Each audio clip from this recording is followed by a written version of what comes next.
Perfecto, muy buenos días. Jesús Chavarría, bienvenido a Paramount Home Entertainment México. Qué bueno que estás con nosotros. El día de hoy queremos platicar contigo sobre el lanzamiento de Ghost in the Shell en Blu-ray, DVD y todos los distintos formatos. Ahorita vamos hablando de todos ellos. Que son un buen. Que son muchas opciones de películas. Podemos ver Ghost in the Shell de muchas maneras. Pero queremos platicar contigo sobre la relación que hay entre Ghost in the Shell, la nueva película con Scarlett Johansson, y el anime y el manga. Primero, ¿qué fue primero? ¿El anime, el manga? Platícanos un No, poco. primero tuvimos el manga, ¿no? Sí. Que bueno, fue el que captó la atención, el que se convirtió en una obra de culto dentro de este universo que tiene que ver con la versión impresa. Y después ya tuvimos el anime, que a mi modo de ver es todavía muy superior a lo que es el manga. Y tiene que ver con las posibilidades que también te ofrece el anime, ¿no? Sobre todo posibilidades en cuanto a cuestiones específicas como la expresividad, ¿no? O los alcances visuales que puede tener. Y creo que es lo que hizo, de algún modo, que sea mucho más conocido la versión animada que el propio manga, ¿no? ¿Crees que Ghost in the Shell realmente, la nueva película con Scarlett Johansson, realmente le está haciendo el suficiente honor a los dos, al manga y al anime? Yo creo que sí, y te voy a explicar por qué. Creo que es algo que se discutió mucho cuando salió la película, incluso previamente, los que tuvimos oportunidad de verla. Yo creo que sí lo hace porque es un acercamiento que quizás muchos podemos tachar de que no es demasiado arriesgado en cuestión de discurso, pero es muy respetuoso en cuanto a manufactura. Y creo que eso es algo de lo que todo el mundo se había quejado en lo que se refiere a adaptaciones de animes y de mangas al cine, ¿no? Generalmente había transgresiones muy importantes, realmente se convencionalizaban los personajes, y en este caso yo creo que la película apuesta, es un director que podríamos catalogar más como un artesano fílmico que como alguien de propuesta, y el haberlo seleccionado a él para hacer esta película tiene que ver con que se estaban asegurando que al menos en cierto sentido la propuesta iba a ser una ilustración conveniente con respecto a lo que fue el manga y el anime, ¿no? Porque hay un discurso muy marcado en el de, oye, estás interpretando una de mis propiedades que además yo tanto quiero, tanto amo y la estás echando a perder. Al menos en mi particular punto de vista, aquí no sucede. Estás homenajeando la historia original, las características inclusive de diseño del manga y del anime. Sí, eso es a lo que yo me refiero en lo que tiene que ver con que es una ilustración, Sí. ¿no? O sea, sí es cierto que a nivel discurso, la propuesta tanto del manga y sobre todo del anime, creo yo que es mucho más en el anime, son los que realmente profundizan en cuestiones existenciales, filosóficas, de una manera muy arriesgada, realmente se van hasta el fondo. Pero también hay que tomar en cuenta que son puntos de partida. Y a la hora que haces tú un traslado a la pantalla grande, no necesariamente tienes que tomar del todo lo que está sucediendo ahí, sobre todo porque el lenguaje es diferente. Entonces yo creo que esta película lo que hacen es tratar de ilustrar en la cuestión visual todo lo que ya conocíamos del anime, sobre todo el anime y el manga, y después desarrollar un discurso relativamente es bien estructurado y que no se vaya tan hacia el fondo, porque trataron de que fuera a un público quizás mucho más amplio y no solamente a los que eran fans del anime, que eso es muy complicado, porque de pronto cuando te adaptas a un anime ese es el gran problema, y los videojuegos es lo mismo, ¿no? En el caso de los juegos todavía es peor, pero en el caso del anime tienes una historia, tienes una premisa, tienes ciertos elementos, y si quieres darle gusto al fan, terminas convirtiendo en una película que va enfocada solamente a ese sector. Y si quieres tú llegarle al público más amplio y apuestas solo por ese lado, terminas traicionando la obra original, ¿no? Y en este caso yo creo que trataron de dejar satisfechos a los fans en términos generales, que el público también se interesara, y por eso es que toman una línea del discurso original que quizás no es tan clavada, ¿no? En cuestiones filosóficas, existenciales, que son los que a final de cuentas definieron lo que es Ghost in the Shell, ¿no? Ghost in the Shell obedece a la ciencia ficción tradicional, porque muchas veces la gente no lo entiende como tal. O sea, ciencia ficción no es precisamente películas de naves espaciales y disparos, etcétera. La ciencia ficción tiene que ver con propuestas futuristas distópicas y que además tienen elementos científicos sobre los cuales parten, pero además están sustentadas en discursos filosóficos y existenciales. Esa es la ciencia ficción tradicional, es a la que obedece prácticamente el género. A ese pertenece el género, obviamente, el cyberpunk, que después redunda en si hay 3 obras representativas del cyberpunk, tiene que ser Blade Runner, tiene que ser Akira y tiene que ser Ghost in the Shell. Entonces, ese es el tipo de ciencia ficción que tenemos aquí, ¿no? Entonces, yo creo que la película sí toma una línea que es mucho más abierta, mucho más digerible que lo que presenta el anime, pero es en pro de que se le llegue a un público mucho más amplio, pero la película como tal, sobre este discurso funciona y es lo que hay que juzgar. No podemos juzgar la película sobre lo que hubiéramos querido que fuera, ¿no? Sino lo que está proponiendo y que respete eso que está proponiendo, que no lo traicione y que funcione como película. Y yo creo que esta adaptación de Ghost in the Shell lo hace perfectamente, ¿no? Queremos hablar ahora entonces del Ghost, del alma, el alma de la máquina que le llamaron en España. Podemos hablar de eso, de cómo no estamos hablando de inteligencia artificial, sino estamos hablando de que ya finalmente tiene conciencia de sí misma. Un robot, una máquina puede tener conciencia sobre sí misma, y es en este instante donde cruzamos una línea imaginaria entre es simplemente una máquina y ya puede ser alguien con alma. Sí, yo creo que a final de cuentas eso es lo que le da el sentido a toda la propuesta de Ghost in the Shell desde su origen. Esta disyuntiva que tienes sobre la existencia, sobre qué es lo que te define primero como ser humano y después como ente vivo, ¿no? en el universo. Eso es el gozo a final de cuentas, es la chispa, es lo que en esencia somos todos, lo que trasciende más allá de quizás de los distintas realidades, ¿no? Y estas reflexiones, de pronto buscarle un sentido al por qué estás aquí y cómo vas a evolucionar, porque esa es la pequeña línea que siempre está dividiendo al ser humano, ¿no? Y es sobre lo que va Ghost in the Shell y obviamente lo que tiene que ver con el Ghost. Esta línea en donde el ser humano está ante el universo, se crea tantas cosas a su alrededor para entenderlo y manejarlo, que de pronto se pierden ellas y queda ya más bien expuesto a todas ellas, ¿no? Eso es lo que te plantean muchas obras de ciencia ficción, desde Arthur C. Clarke hasta Philip K. Dick, te hablan sobre eso, ¿no? Sobre qué pasa, en qué momento transgredes esa línea y de pronto te pierdes. Ya no sabes, y eso es un poco lo que tiene que ver con este personaje, ¿no? De pronto tiene esta conciencia que lo hace entender el mundo de una forma distinta y nosotros nos veamos reflejados a través de ese personaje y empecemos a reinterpretar la realidad y el sentido de la vida, el sentido de estar aquí, ¿no? Creo que a final de cuentas ese es el meollo del asunto y tiene muchas líneas argumentales alrededor que puedes explorar, muchas implicaciones, y de pronto vemos que en la película obviamente se enfocan a una línea muy particular, sí, que quizás no tiene que ver con todas las otras implicaciones, pero es que también había que elegir una, ¿no? Sí. Creo yo, y en este caso se enfocan a una muy particular y que tiene que ver además con el pasado de este personaje, con el ir descubriendo qué es lo que te hace ser y darte una identidad, ¿no? Porque a final de cuentas eso es lo que está en su cabeza. Independientemente de la apariencia física, tú eres por quien eres, porque te reconoces como a ti mismo. Por lo tanto, el seleccionar a Scarlett Johansson para muchos fue un shock, este asunto del whitewashing. Pero si estás recreando algo, si estás creando un robot, lo puedes hacer como tú quieres. Lo puedes crear de la manera que se te pegue la gana para lograr, porque hay una búsqueda de perfección en la creación de ella. Quieres una máquina perfecta. Y además, ¿por qué mujer? Ese también ha sido un asunto que se ha discutido muchísimo. Es Scarlett Johansson, una mujer cuasi perfecta, muy bella y mujer.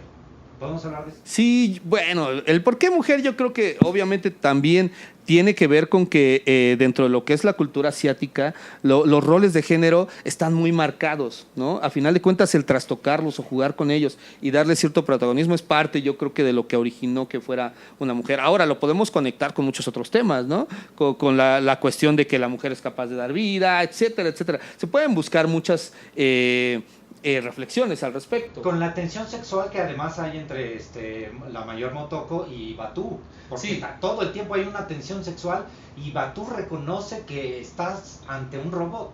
que ese es parte de lo transgresor de la propuesta, explorar este tipo de relaciones que obviamente no se dan muy seguido en el cine, ¿no? Que se esté hablando de la manera de relacionarse sexualmente con algo que es artificial, y que lo hemos visto también en distintas películas, pero no muchas en realidad que lo toquen. Yo creo que todo eso tiene que ver. Ahora, el seleccionar a Scarlett Johansson yo creo que no debería hacer tanto ruido. Tiene que ver con ya una visión muy conservadora de los fans, ¿no? En primera, creo que el gran problema o lo que criticaron mucho fue que fuera occidental, que no fuera una persona asiática, pero creo que ese argumento de verdad es absurdo y es ridículo, ¿no? Ese argumento además se dio sobre todo en Estados Unidos, porque no se dio en Japón. Claro. En México ese argumento lo daba la prensa, pero no el fan. No, porque lo que pasa es que es realmente una visión simplista dentro de lo que es una adaptación. O sea, mira, yo en algún momento lo comenté. Imagínate que solo los personajes que son de cierta nacionalidad solo lo pudieran interpretar actores que son de esa nacionalidad. Pues entonces no tendríamos más que un Shakespeare inglés, ¿no? O sea, todos los Shakespeare que conocemos, o sea, Romeo y Julieta, solo lo interpretarían los ingleses, ¿no? Ya desde ahí estamos mal, ¿no? O por ejemplo, se criticó, no sé si recuerdan mucho a Guillermo del Toro con lo que fue Pacific Rim, ¿no? Y que de pronto tomó los mechas y tomó los kaijus, que son más bien son conceptos originales de asiáticos, ¿no? Como que ya se consolidaron, aunque no surgieron totalmente ahí. De hecho, los kaijus tienen que ver con King Kong, que es una versión occidental, y allá lo consolidan con Godzilla, etcétera, etcétera, ¿no? Pero lo criticaron por eso, y hay que entender que el talento no tiene nacionalidad, ¿no? O sea, porque muchos decían, no, pues es que tal vez un asiático interpretaría mejor estos conceptos que vienen del anime. Pues no, o sea, obviamente el talento no tiene nacionalidad, y no podemos cerrarnos a la idea de que solo los mexicanos pueden hacer una película de mariachis, ¿no? O de ranchera, o de comedia ranchera. No podemos pensar eso, no podemos pensar que el Shakespeare solo lo hagan los ingleses. Si no, digo, el mismo Akira Kurosawa adapta Trono de Sangre, ¿no? Que es Macbeth, de una obra inglesa. O sea, no podemos pensar eso. Entonces, yo creo que ese es un argumento absurdo. Ahora, por otro lado, los personajes por diseño no son asiáticos precisamente. Físicamente, nuestro protagonista no corresponde a los estereotipos representativos de los asiáticos, ¿no? Las mujeres asiáticas generalmente no tienen físicamente no son así. Entonces no tendrías por qué pensar que quien lo interprete tendría que ser a fuerzas asiático. Tienes que pensar en el actor que en este caso crees que puede dar físicamente el tipo, que lo puede interpretar bien y que además te puede atraer, porque obviamente apuestan por una estrella, ¿no? Un personaje de Star System con los reflectores encima, y a mí me parece, de hecho, que fue muy acertado. Como lo he dicho en otras películas, sí, se pueden criticar muchas cosas de Ghost in the Shell, pero el problema no es Scarlett Johansson. Si tú le encuentras problemas, no es ella. O sea, realmente yo creo que ella funciona muy bien a lo que ellos están proponiendo. Incluso tú le notas algunas cosas, ¿no? De pronto, la manera en que camina, ella te está haciendo una propuesta con la forma en que el personaje camina, que es una vitalidad muy distinta a la que puede tener un ser humano común, y estás hablando de un cyborg, ¿no? En este caso, una variante. Entonces, yo creo que sí, que ese asunto de que sean occidentales o no lo sean, era un argumento muy ridículo, ¿no? Centrémonos ahora en el aspecto visual de la película.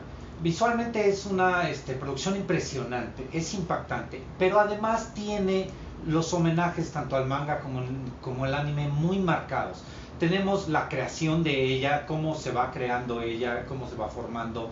Tenemos la pelea en el agua, hasta lo del camión de la basura, el robot gigante. Son muchos aspectos visuales que homenajean a lo anterior, tanto al anime como al manga, pero que además en tercera dimensión, obviamente en una pantalla muy grande, pantalla de cine, o ahora en las nuevas versiones que tenemos, sí, en 3D, que es aquí la 3D, se va a ver impresionante, se va a ver impactante. Sí. Háblanos de esas escenas y ese homenaje que se hace. Sí, o sea, si uno se pone a hacer una pequeña comparativa, sí, quizás centrándote en momentos específicos, estos que mencionan me parece que son quizás de los más, de los que mejor son un mejor ejemplo del traslado de la ilustración que hicieron. La creación, si tú ves paso a paso la creación de nuestro protagonista y lo ves en el anime y en la película, vamos a encontrar perspectivas idénticas, ¿no? De hecho, la parsimonia y el ritmo con el que se va llevando la escena son similares, prácticamente idénticas a la del anime, ¿no? Lo mismo pasa, por ejemplo, recuerdo mucho una escena de la parte final, cuando ella se esconde detrás de un pilar enorme de los disparos. La toma es igual, ¿no? La perspectiva, el punto de vista de la cámara es idéntica. Obviamente la batalla cuando es en el agua también está es muy parecida, y por supuesto no es la presentación, ¿no? Cuando ella está en lo más alto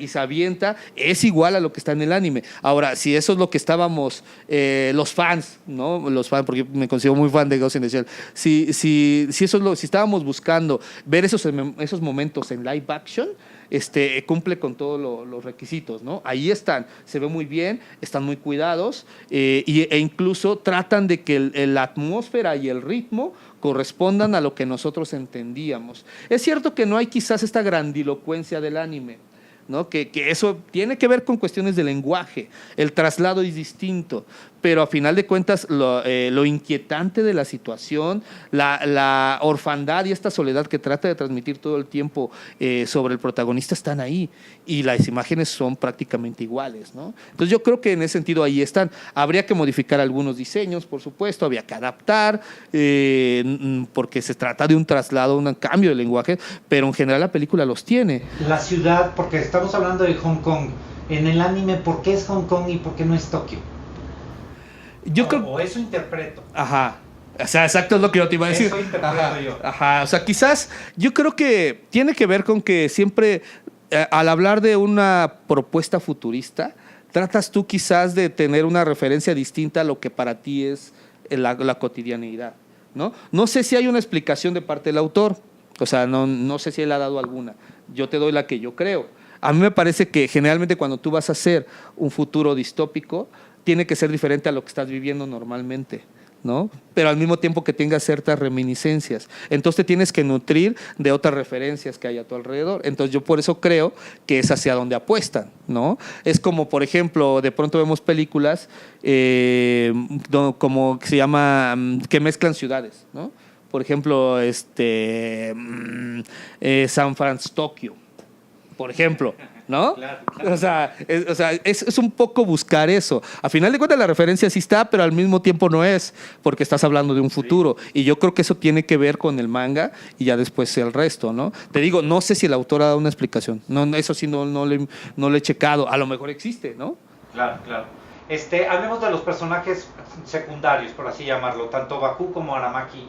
¿Qué opinaste de ellos? ¿Están bien interpretados? ¿Reflejan realmente la esencia original? Yo creo que sí, porque de alguna manera apuestan por tomar los rasgos básicos, sí, ¿no? Y que estos sirvan para que funcionen las relaciones entre los personajes, ¿no? Para que se sientan los elementos, lo que los hace un poco más complejas, pero apostando por los rasgos básicos de los mismos.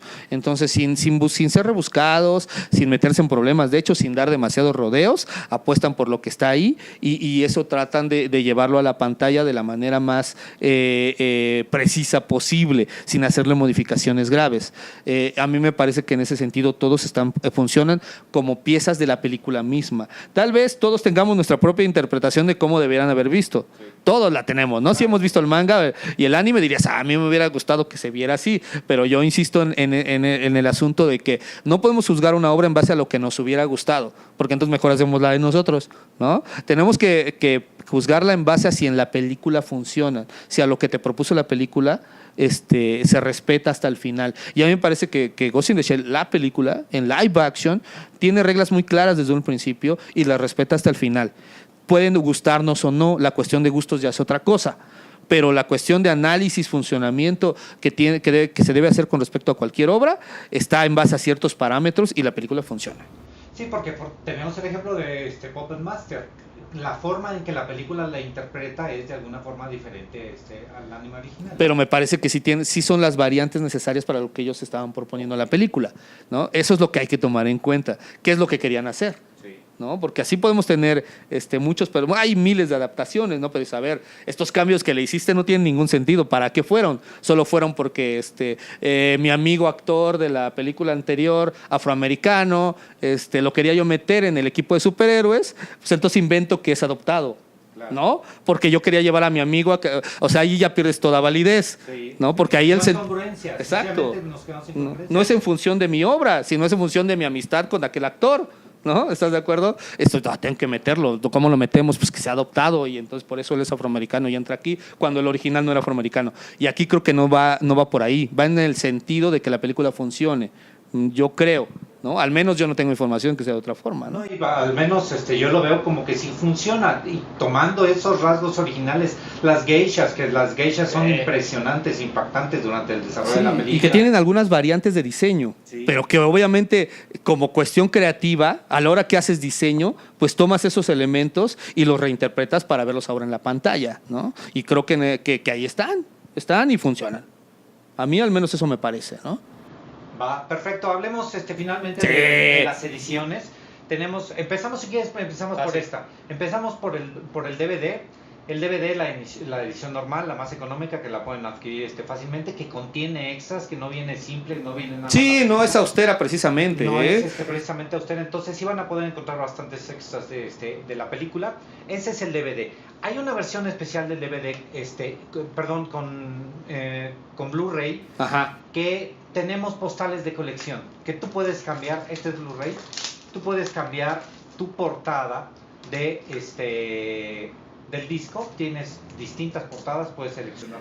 Y ya tú le pones la que a ti más te guste, que ya de por sí las postales pues son de colección por sí mismas, independientemente a lo mejor que esta la dejes así, porque de hecho pues la portada no está nada mal, ¿no? Está bastante chida, la dejas así y tú guardas estas, ¿no?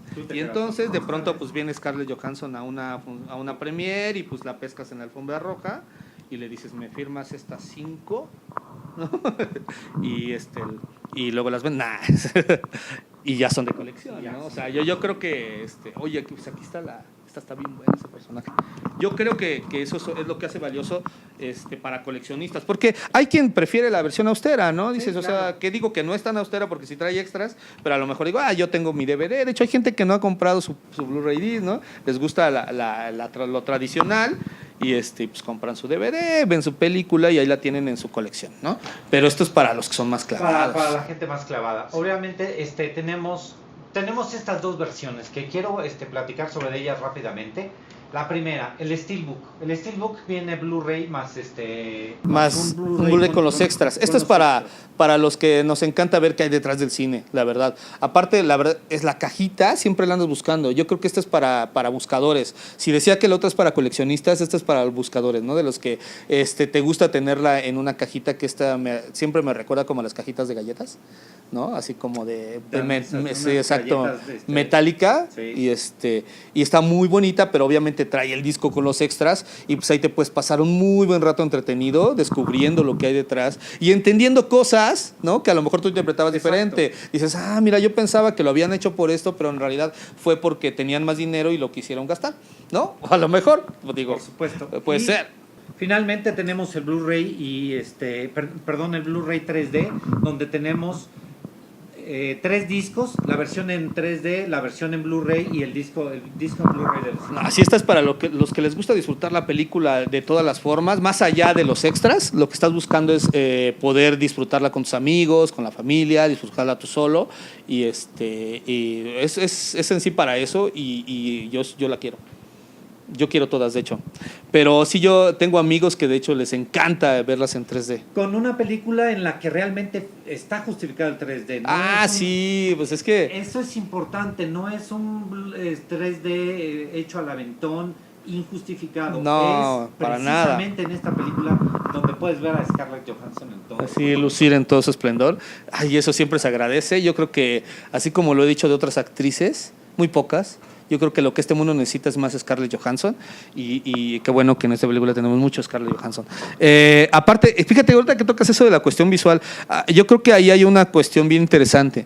El asunto es que mucha gente de pronto tal vez no le sorprendió tanto la propuesta visual, aunque está muy bien realizada, pero tiene que ver con que hicieron un traslado tan cercano a lo que en cuanto al lenguaje de lo que tiene que ver con el anime, que resulta que ya lo habían visto en cientos de películas que tomaron el anime como referencia, ¿no? Hay muchas películas que en cuestión estética a principios de este siglo se convirtió en tendencia, se convirtió en un estilo. Todo lo que tiene que ver con los hermanos Wachowski, por ejemplo, es influencia también de Ghost in the Shell. Entonces, a la hora que tú haces un traslado tal cual, pues obviamente es algo que ya estuviste viendo, sí, pero en realidad estás viendo el traslado de la que fue una de las originales, ¿no? Exacto. Entonces creo que eso es lo que también hace valioso lo que propone la película, ¿no? Perfecto, pues Jesús, muchísimas gracias. Por favor, dinos dónde te pueden encontrar. Sí, en todos donde me encuentren. Bueno, primero pues estoy ahí en el YouTube, tengo mi canal de YouTube que se llama You Rocket. Ahí estamos platicando precisamente de anime, de cine, de cómics, de videojuegos. Búsquenlo así como tal, como You Rocket.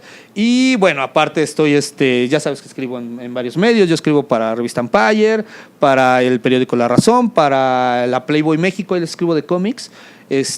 También para Time Out, todos esos de cine, y para la revista Marvin, ahí andamos, ahí me encuentran en todos esos lugares. ¿Y a ti personalmente? En el Twitter, @jchavarria_cine, y ahí les comparto todo. Entonces, pues si no se aburren, ahí me pueden seguir y yo les comparto lo que escribo y lo que hago. Sí. Perfecto, en nombre de Paramount Home Entertainment te agradezco muchísimo que nos hayas visitado y que hayamos platicado este día de Ghost in the Shell. No, pues gracias a ustedes, yo encantado. Todas las veces que quieran, mientras me soporten, yo aquí vengo. Perfecto, muchas gracias.